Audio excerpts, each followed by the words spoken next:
Hello, this is the first episode on Dr. Ambedkar's 1936 undelivered speech, later published in the book form titled Annihilation of Caste. I did one version of it at an earlier occasion in Bangla, but I thought I should do it in English as well because I received a few requests to discuss Dr. Ambedkar's Annihilation of Caste in an episodic manner. So this is the first episode that I am trying to prepare.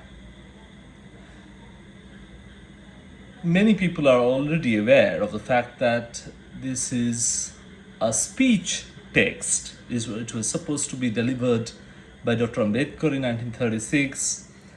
1935-36 at the annual Congress of the Jat Path Todak Mandal, which was an anti-caste social reformist wing of the Arya Samajist movement in Punjab. But Dr. Ambedkar could not eventually deliver this speech. There is a very interesting history behind why and how Dr. Ambedkar could not eventually deliver this speech that he had prepared as the invited president of the annual Congress of Jat Path Todak Mandal. Some people might also be aware of how this wonderful text was received by the Mahatma, and in the subsequent editions of the book, Dr. Ambedkar added Mahatma's responses to this text as well as his rebuttal of some of the arguments put forward by Mr. Gandhi. But in this first episode on the text of Annihilation of Caste, I'm neither going to talk about the controversy around how Gandhi received this text, how Dr. Ambedkar responded to Mr. Gandhi, or for that matter, that entire episode that led to the cancellation by Dr. Ambedkar of that invitation that he had received from Jat Path Todak Mandal. Instead, I'm going to focus on the first part of this so-called undelivered speech, later published in the book form by Dr. Ambedkar himself, and now it is published by Navayana with a longish introduction by Arundhati Roy. I'm not sure whether the Navayana edition has subsequently dropped Roy's introduction to the book, but there was a long introduction by the famous author Arundhati Roy added to this book, Annihilation of Caste. I'm not going to talk about these 3 points of controversies apropos the text of Annihilation of Caste. As I said, the focus for this episode is instead on the first part of Dr. Ambedkar's arguments put forward in this speech. So let me quickly summarize what he tries to suggest in the first section of the book. Although this is a first section according to my convenience, Dr. Ambedkar did not divide the book into these sections. So Dr. Ambedkar does a few innovative things in offering the way he offers the arguments against the caste system. I tell some of my students that the argumentative method that Ambedkar puts forward in this text can be roughly described as a method that is often used by barristers, lawyers, and there is a Latin term for it. There are 2 similar meaning Latin phrases.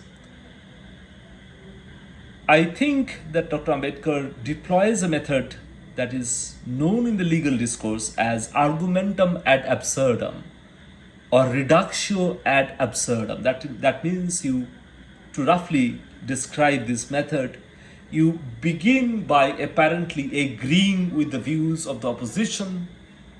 You put yourself, as it were, into the shoes of the opposition. You proceed along with those arguments that are prima facie in agreement with the opposition's views and perceptions, only to finally prove that those arguments of the opposition do not have much merit. So you reduce the arguments of the opposition into an absolute absurdity. That's how you win the case. That's how you achieve a victory for your arguments over the arguments of your opposition. I believe that the way Dr. Ambedkar structures the text of Annihilation of Caste, it is premised upon this particular method. I have described it in some of my writings. I have analyzed it in one of my recently published research articles on Dr. Ambedkar's intellectual inheritances, and there I briefly discuss this. So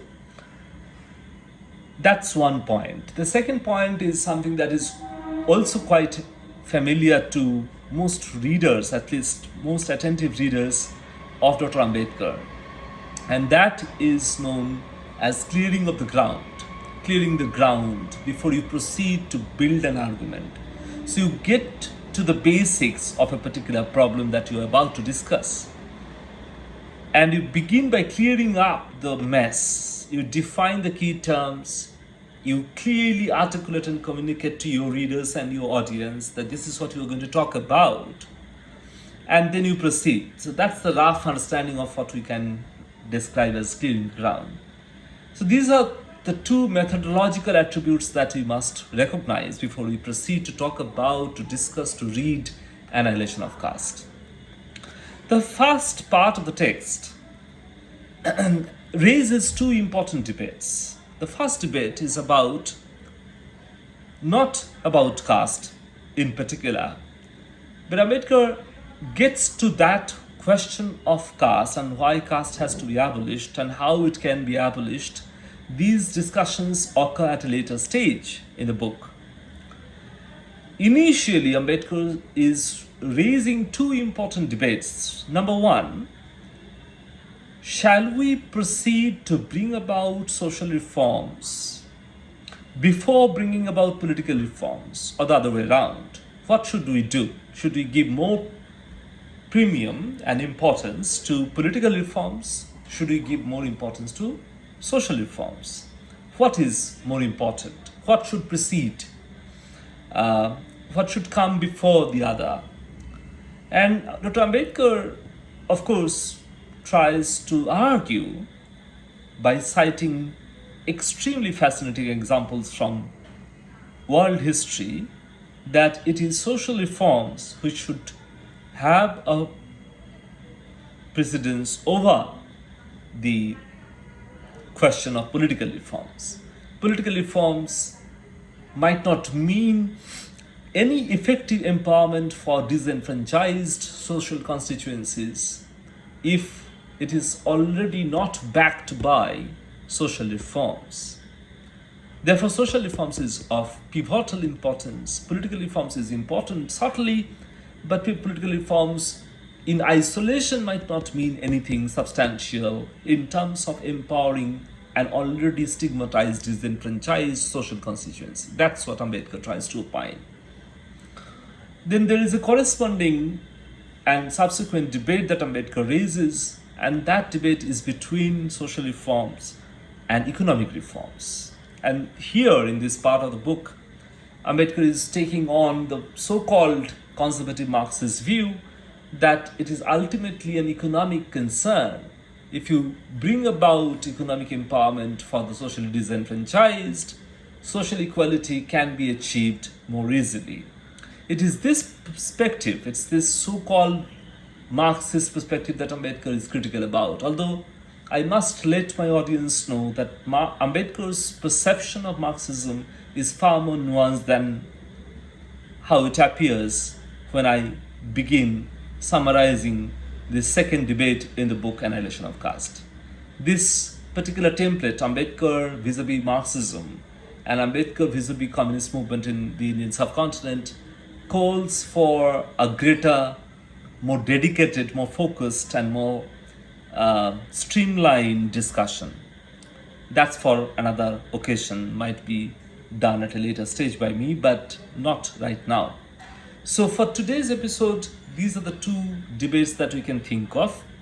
For the paucity of time and for the lack of attention that might disturb us, I'll restrict myself to the first debate. So in this episode, we're just going to think of how Ambedkar approaches the question of social reforms vis-a-vis political reforms. And that will occupy a long time. It will need a long time for us to discuss it, even in a very brief manner. So there is not much of scope for me to talk about the second debate, which is absolutely entangled with the first one, but it is something that will be done in the second episode.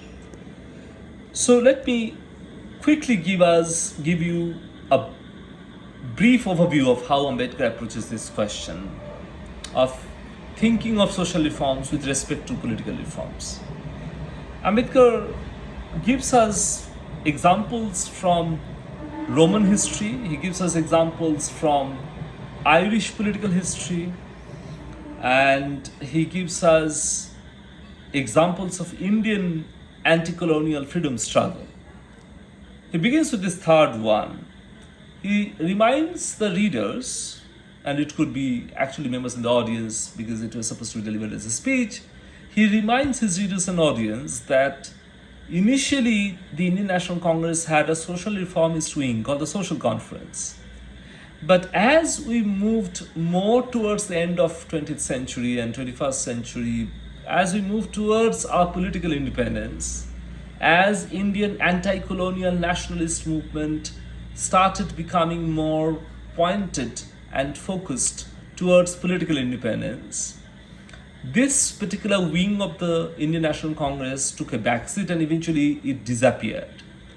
So Ambedkar's question is, what happened to the question of social reforms that was represented through this particular wing, this sub-organization of some sort within the Indian National Congress called the Social Conference? He refers to a quotation by Umesh Chandra Banerjee as he used to spell it, and he says, in the quotation, Banerjee says that the right age for marriage of our women can be decided later.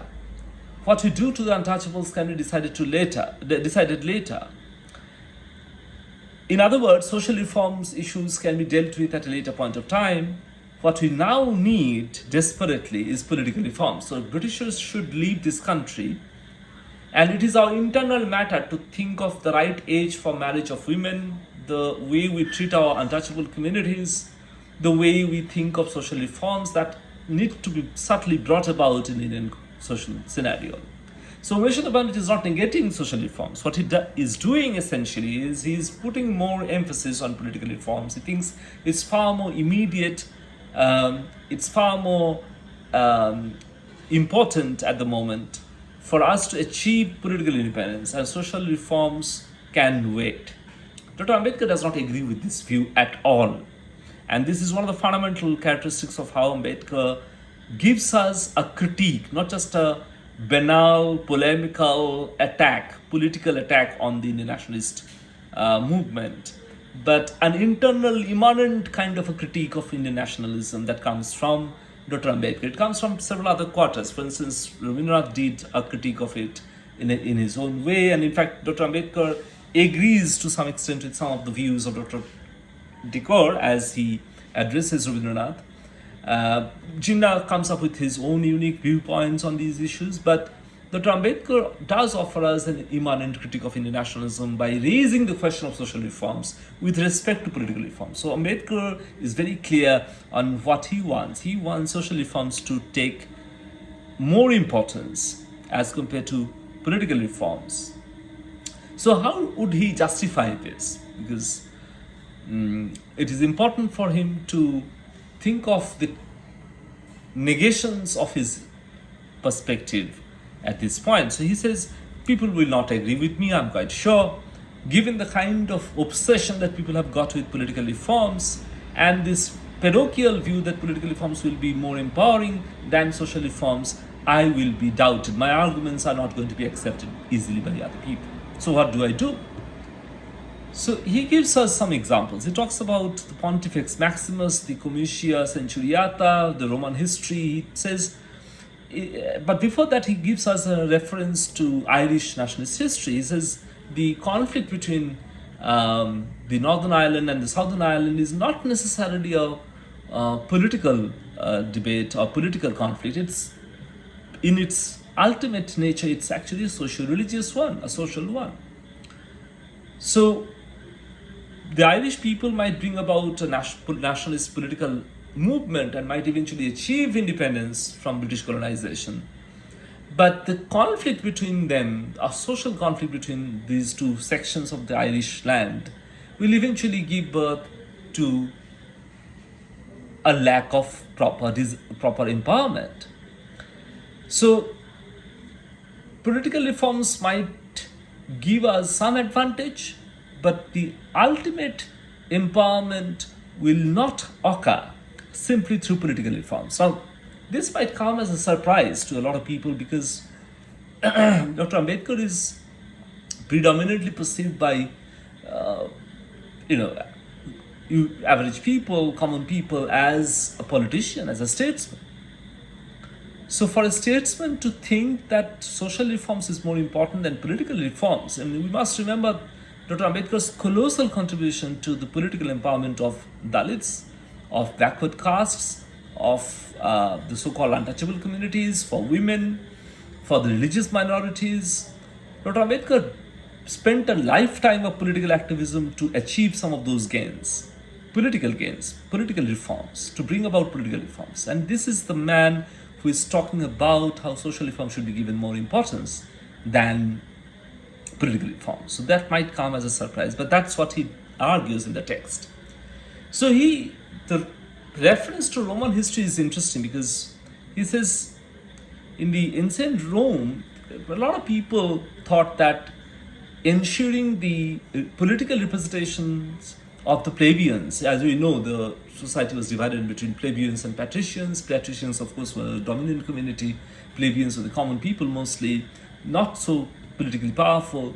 So if you ensure the political representation of the plebeians, then that's it. What they did not take into consideration is ultimately the political representation will make sure there is a law that is passed in favor of the plebeians, and then this goes to a particular institution which is dominated by the Comitia Centuriata, the Pontifex Maximus. These spaces are the Oracle of Delphi, the priests of the Oracle of Delphi. They are all dominated by the patrician community. Therefore, if the ultimate power rests with those people, the political representation at the Constituent Assembly, at the Senate, will not have any effective empowerment. It will not bring about any effective empowerment for these plebeians. So plebeians, their representatives will bring about some political reforms, some laws would be enacted, and those laws will ultimately be cancelled, negated, made blunt by those at that Oracle of Delphi. So it is of no use. Dr. Ambedkar's point is that in case of the Irish nationalist movement, some people might argue that there is a dark conspiratorial hand of the British colonizers which is creating the rift between the Northern Ireland people and the Southern Ireland people. But in case of example of the Roman history, the reference to the conflicts between plebeians and patricians, there is no outsider, there is no third colonizing power at work.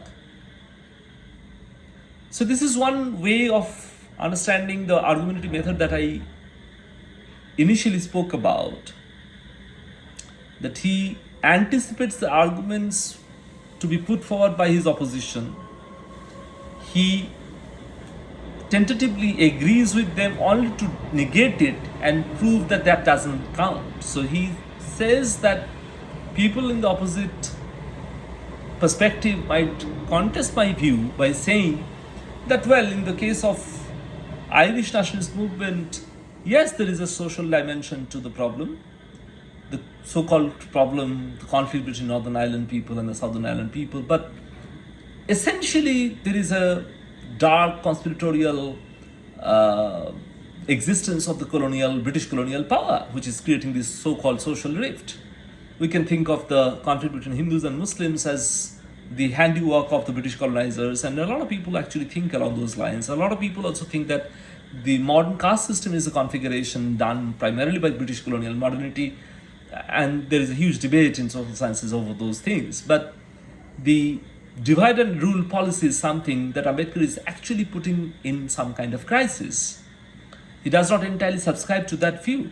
He is of the opinion that there could be that kind of existence of a third colonial power creating a British divide and rule policy with respect to Irish nationalist movement, the so-called conflicts between the Northern Ireland people and the Southern Ireland people. But that's not the entire story.